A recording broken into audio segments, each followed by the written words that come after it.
Hello everyone.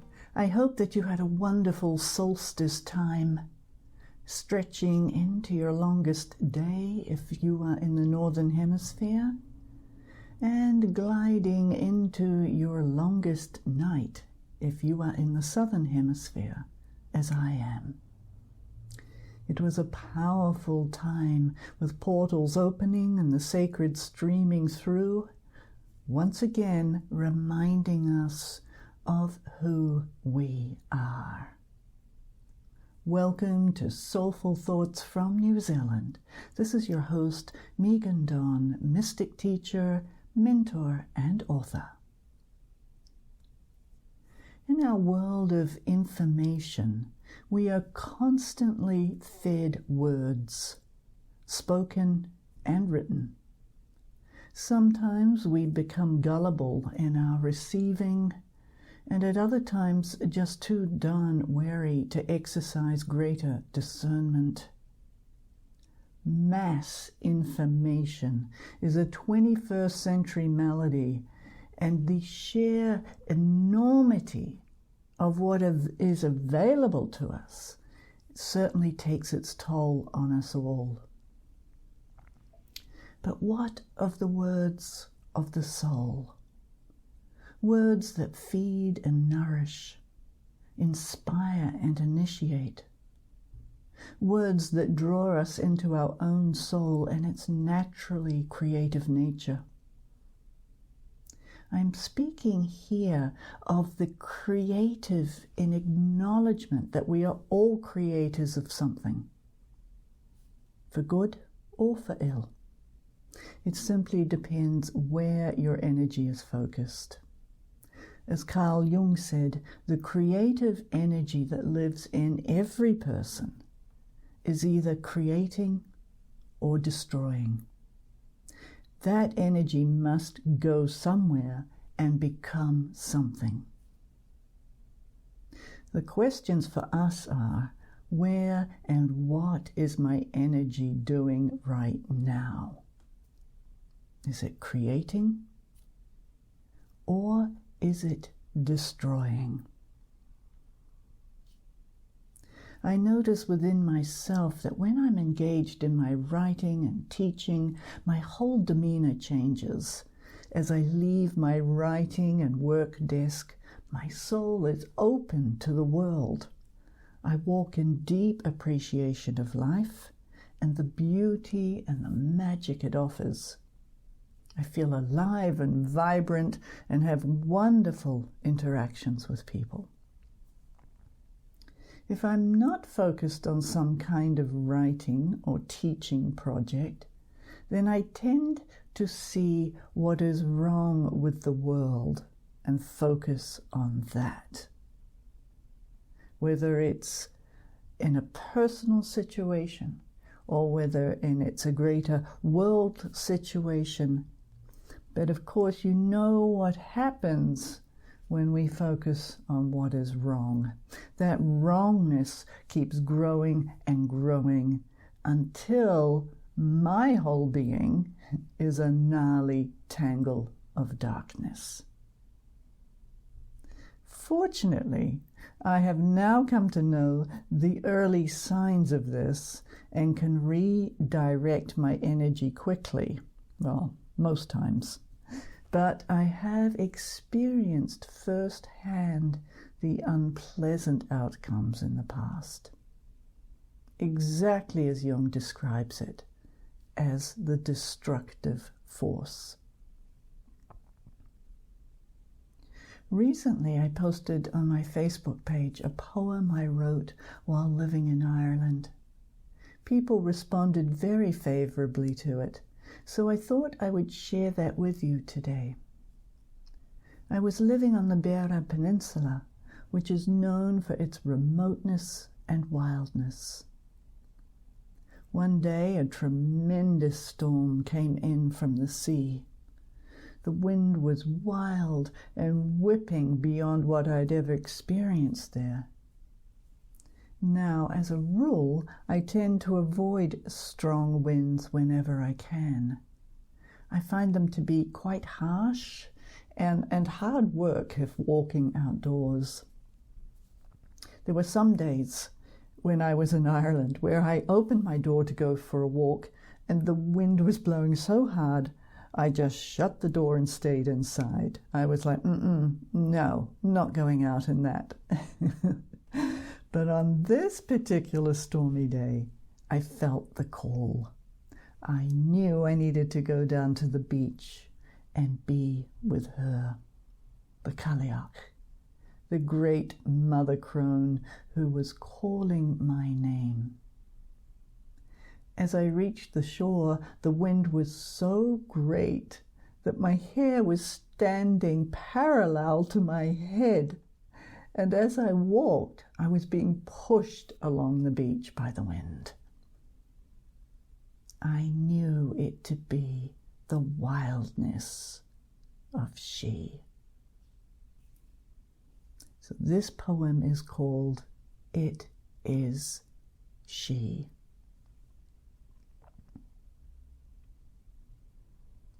It is the storm that draws me, my hair kissing the wind at the shore, the sand making love to my legs, my shawl tangled like seaweed thrown from the sea. It is she, churning and laughing, heaving and sighing, the wild of her breath panting under the waves, rising and plunging. She breathes me alive into this body. Seawater mingling with blood, tossing my insides out. I become stretched into time. Her time. Her wings of wildness birthing me from the sea. But her panting does not stop. She calls on her favorite child, wind. Eyeing those bodies resting in warm, forgetful homes, she rolls up her words and throws them under door gaps and window cracks. The fire spits and flares, it too tamed by the indoors. She comes to claim her own, to shake the comfort free. Her night song is heard. Remember who you are, the wild of your soul. Remember who you are. Come home to me.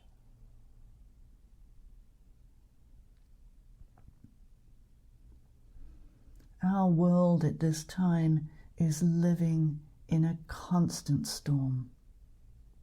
Politically, with our climate, economically, the same with our health and healthcare systems and violence on the streets. All of these are the destructive force of wildness. If we can turn it towards the creative force, this wildness will become something other. It will become a world where every soul can roam free in their true, wild, and creative nature. Be supported and acknowledged, and set free from the rules that have bound us for too long in a form of slavery. But are we ready for that kind of freedom? Would we take up our authentic wildness? Would we allow ourselves to feel the creative force and allow it to surge through us? Or does it scare us? Or are we just not sure what to do with it? Perhaps we feel it is easier to hide in the false comfort. Easier and safer.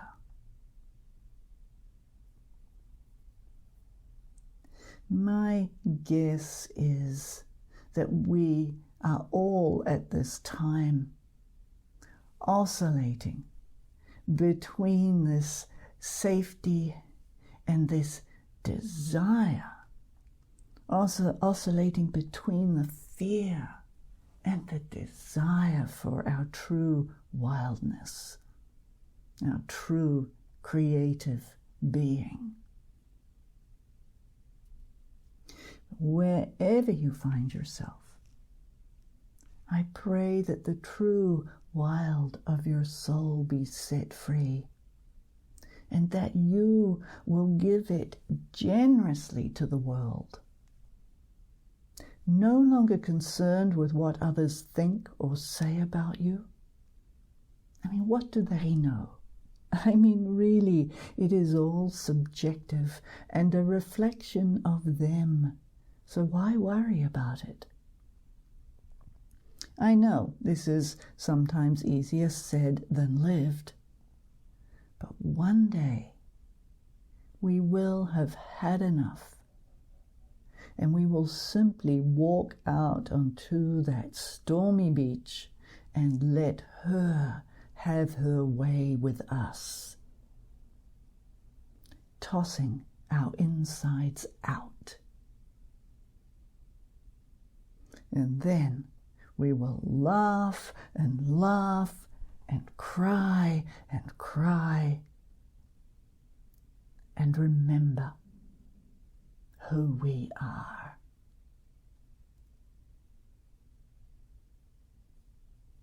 Part of my remembering on this earth has been to travel to different places, countries, sacred sites. For me, they hold the seeds of who we are and who we are becoming. If you would like to join me next summer solstice in 2024 on a sacred wild journey to Ireland, please visit my website at meghan.life. There are only 2 places left. So I'm gathering a beautiful group, a very small group of only 7 people in total. So I warmly invite you if that wild call speaks to you. I also offer sacred journeys to New Zealand, in case that calls to your soul, because let me assure you, we have plenty of wildness here too. So, dear listeners, journey well this month. May the wild of your soul call you home. Arahanui.